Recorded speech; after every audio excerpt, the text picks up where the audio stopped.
Hello friends, welcome to my channel. मैं हूं आपका होस्ट और दोस्त कृष्णा। तो पिछले लेक्चर में हमने देखा था वेरिएबल को किस तरह से बनाते हैं और पाइथन को किस तरह से इंस्टॉल करते हैं। आज हम उसी लेक्चर्स को आगे कंटिन्यू करते हैं और हम ये देखते हैं कि हम मल्टी वेरिएबल्स किस तरह से डिक्लेयर करते हैं, यानी किस तरह से क्रिएट करते हैं। समझो, अगर आपको एक ही नाम से दो वेरिएबल बनाने हो, वो तो हमने कल ही देखा था कि वो ओवरराइड हो जाता है। लेकिन आपको एक ही वैल्यू के साथ दो तीन वेरिएबल बनाने हैं, तो like a equal to 12, b equal to 13, c equal to 14, ये तीन वेरिएबल्स हमने बनाए, ये इजी है। But a equal to 12, b equal to 12, c equal to 12, हमने अब जो बनाया वेरिएबल, तीनों वेरिएबल की सेम वैल्यू। तो हमने क्या किया, तीन अलग अलग लाइन ली तीन वेरिएबल बनाने के लिए। तो बेटर वे है a equal to b equal to c equal to 12। Easy है, एक लाइन में आपके तीनों वेरिएबल डिक्लेयर हो गए। क्योंकि सबकी वैल्यू सेम होनी थी, इसलिए हमने क्या किया, first variable equal to second variable equal to third variable equal to जो एक्चुअल वैल्यू है। यही नहीं, अगर हम चाहे तो चौथा वेरिएबल भी यहाँ पे रख सकते थे, d equal to. Now you can see a equal to b equal to c equal to d equal to 12। मतलब हमने चार वेरिएबल बना लिए। चलो हम प्रिंट करके देख लेते हैं। हमने प्रिंट किया d12। क्लियर है?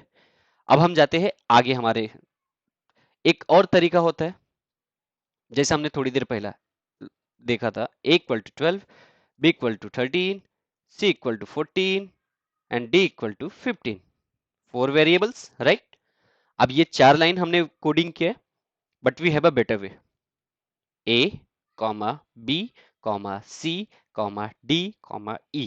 हमने अब की बार पांच वेरिएबल्स बनाए, बट मेक श्योर कि आपका पोजीशंस जो वेरिएबल का हो वही पोजीशंस आपके वैल्यूज के होने चाहिए। तो फर्स्ट नंबर पे a है, a की वैल्यू डाल दी हमने। सेकेंड नंबर पे b है, b की value, comma third number c की वैल्यू, तो ये c की वैल्यू होगी। अगेन ये वापस d की वैल्यू होगी एंड ये e की वैल्यू होगी। मेक श्योर उतने ही पोजीशंस होने चाहिए जितने आपके वेरिएबल्स है। लेफ्ट एंड राइट में पोजीशंस काउंटर सेम होने चाहिए। आपके पास अगर पांच वेरिएबल है तो पांच वैल्यूज होने चाहिए, सबके पोजीशंस उसके अकॉर्डिंगली उसमें वैल्यू असाइन हो जाती है। अगर आप देखोगे, a इक्वल टू 12 हो जाएगा, b equal to 13, c equal to 14, d equal to 12 and e equal to 45।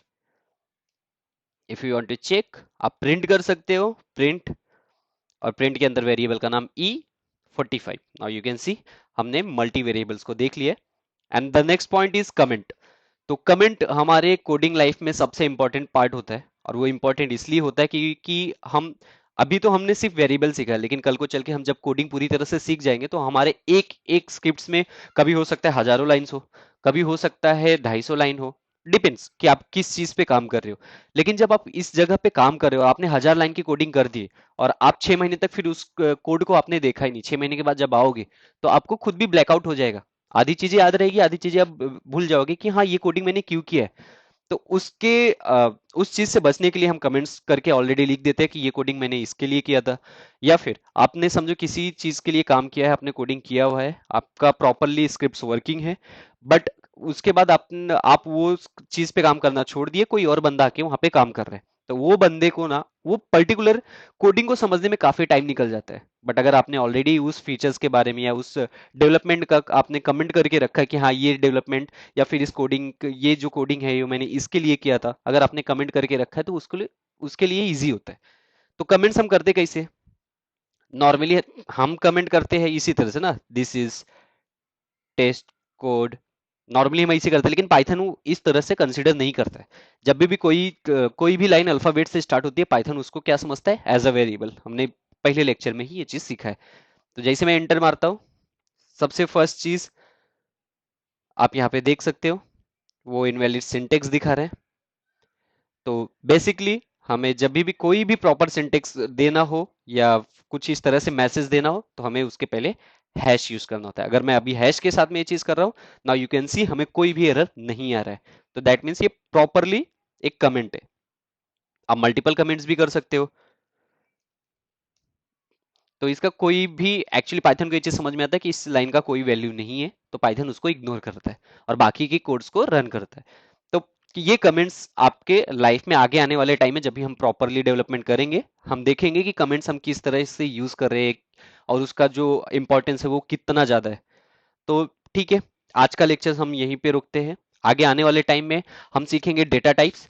Data types हमारे पाइथन का या फिर हमारे डेवलपमेंट लाइफ का सबसे इंपॉर्टेंट पार्ट होता है, जहां पे आप समझते हो कि एक वेरिएबल के अंदर जो वैल्यू है वो वैल्यू का टाइप क्या है। मल्टीपल टाइप्स होते हैं, हम आगे आने वाले लेक्चर्स में देखेंगे। तब तक आप ये प्रैक्टिस करते रहो। जितना आप प्रैक्टिस करोगे उतना ज्यादा आप इसमें परफेक्ट होगे, और जितना ज्यादा आपका परफेक्शन रहेगा आपका करियर उतना अच्छा होगा। तब तक प्लीज प्रैक्टिस करते रहे और चैनल को सब्सक्राइब कर ले, आगे आने वाले प्लेलिस्ट के हर एक वीडियो को फॉलो करे। एंड मैं मेक श्योर करता हूं कि आपका जो करियर है वो बहुत आगे जाने वाला है। Thank you so much for your support, please subscribe.